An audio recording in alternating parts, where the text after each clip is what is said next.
desafio que a gente tem de formar e capacitar mão de obra qualificada para poder estar atuando aí dentro dos projetos que hoje estão sendo executados, principalmente aqui no Brasil, especificamente no Rio, que eu acho que impacta direto ou indiretamente qualquer pessoa dentro dessa sala aqui, o resultado.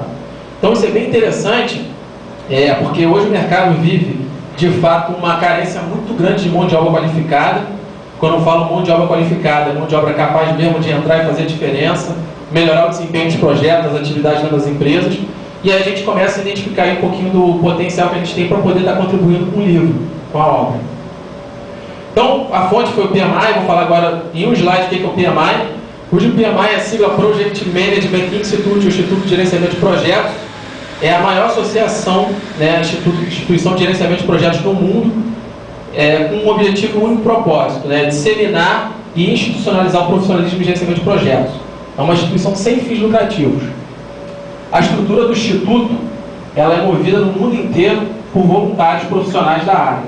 Então, assim, esse modelo que o Instituto criou é bem interessante, porque acho que o voluntário é um termo até de origem bíblica, né?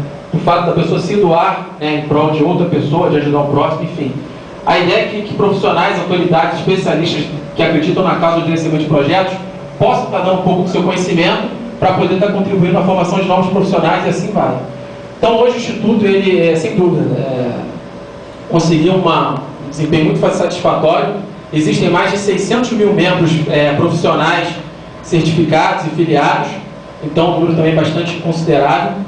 O Instituto ele tem aí o desafio de manter esse legado todo, continuar desenvolvendo pessoas e fazer com que esses números cresçam, de forma que essas pessoas que estão envolvidas continuem sendo praticantes e possam estar contribuindo pela formação de novos profissionais.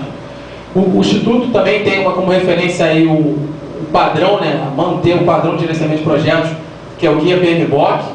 Na verdade, alguns consideram até a Bíblia do gerente de projetos, né, eu diria que até mais. Eu acho que é a referência para qualquer profissional hoje em dia, e não só limitando a pessoa que desempenha o papel de gerente de projetos. É o padrão mundial utilizado pelas empresas. Eu diria hoje que 90%, para não falar 100%, de instituições que provêm algum tipo de treinamento em gerenciamento de projetos em qualquer lugar do mundo tem o padrão como referência. Existem mais de 375 organizações patrocinadoras do Instituto. O Instituto ele tem um modelo que ele mantém aí o que ele chama de chapters ou capítulos, mais de 270 capítulos espalhados pelo mundo, dentro dos quais existem 14 capítulos no Brasil. E aí que vem a história aí da atuação minha como voluntário, no mais especificamente do Rio de Janeiro. O perfil de cada certificação para poder tomar a decisão. Não, é por esse caminho que eu tenho que seguir. Então, eu vou contar uma história para vocês bem rápido. Eu, há 6, 7 anos atrás, eu prestei o exame para a certificação PMP e não consegui passar no exame na época. Tinha estudado bastante, alguns aqui, amigos que estão presentes, acompanharam isso, né, esse meu drama. Eu fiz curso, estudei e não passei na prova. E aí eu comecei a pensar, por que eu não passei na prova? Tinha estudado bastante, tinha feito exercício. De fato, a conclusão que eu cheguei foi a única. Eu não passei na prova porque eu não tinha experiência. Quando eu falo experiência, a experiência é de você entender essas melhores práticas de gerenciamento de projeto e saber aplicar isso dentro do ambiente de projeto. Eu não tinha isso, eu não sabia. Eu conseguia cumprir os requisitos que você precisa ter para fazer a prova, mas eu não tinha experiência. E aí foi meu contato na época que eu mandei o e-mail para o PMI lá de fora, e aí eu fui informado dessa certificação aqui, que é o CAPM. Na época que eu fiz essa prova, só deviam ter no mundo mil certificados, 1.100, pouco mais de 1.000. E eu tive a oportunidade de fazer e passar na prova de primeira, que eu de fato estava preparado para fazer essa prova, e eu fui o quarto brasileiro certificado nela. Então isso marcou bastante, né, porque foi um dos primeiros. Na época não tinha nada em português. Então, assim, o que eu tinha de material para estudar era muito pobre a informação em português. Então eu tive que até utilizar o material para essa certificação aqui para estudar para aquela, deixando claro que são coisas totalmente diferentes, uma coisa só complementa a outra. E aí eu passei a trabalhar desenvolvendo essa certificação. Na época eu fui voluntário e passei a trabalhar como voluntário do PMI, o presidente era o Walter Krause, que hoje o Walter está na condição de ex-presidente. Ele é gerente de governança corporativa da Embratel, um profissional também que já vem, uma autoridade, um nome forte no meio. E aí eu passei a fazer o desenvolvimento dessa credencial. Então nós criamos um primeiro workshop dessa certificação aqui no Rio de Janeiro. A Catarina, cadê a Catarina? Oi, Catarina. Catarina foi uma das primeiras certificadas também pelo workshop, uma das primeiras mulheres certificadas CAPM no Brasil. Então a gente começou a fazer esse trabalho e aí começa o outro chapter pedindo assim, um apoio, uma ajuda em termos de informação. E hoje o negócio tomou uma proporção assim, bem interessante, porque o Instituto, todos os 14 capítulos estão trabalhando de forma bem agressiva para poder disseminar e incentivar as pessoas a certificarem com o CAPM. Justamente para que não aconteça o quê? Eu estava conversando isso com o meu amigo Alex, né? A pessoa às vezes está querendo dar um passo um pouquinho maior, né? Estava conversando isso na semana passada. E às vezes não, é melhor a pessoa começar certo, né? Dando um passo que está ali dentro do seu perfil, da sua competência, do que tentar dar um passo maior e conseguir atingir o objetivo.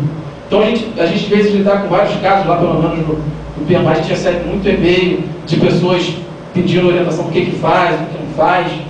E assim, é bem interessante, né? Eu vou reforçar isso porque as pessoas têm que entender o perfil da certificação e aí tomar a decisão para qual caminho vai.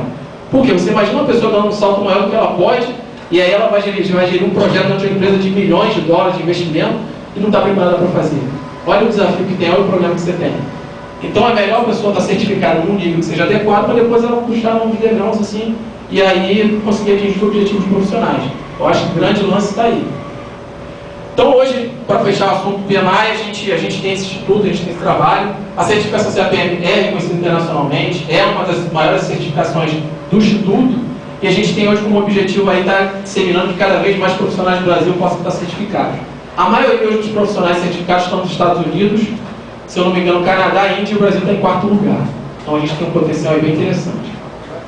Eu peguei aqui alguns dados aqui sobre investimento, vocês peço desculpas por estar em inglês, mas esse slide eu peguei lá no escritório de projetos do governo do Rio de Janeiro, o SGPRI, está disponível, é público.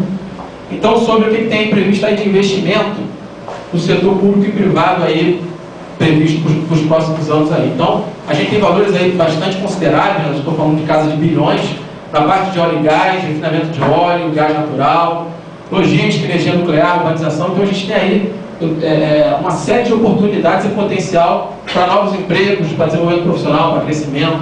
Então é bem legal mostrar isso, porque acho que a gente tem que ter consciência de que isso já é uma realidade, que a gente pode estar se preparando para atuar dentro dessas oportunidades aí que estão no auge aí agora do nosso estado.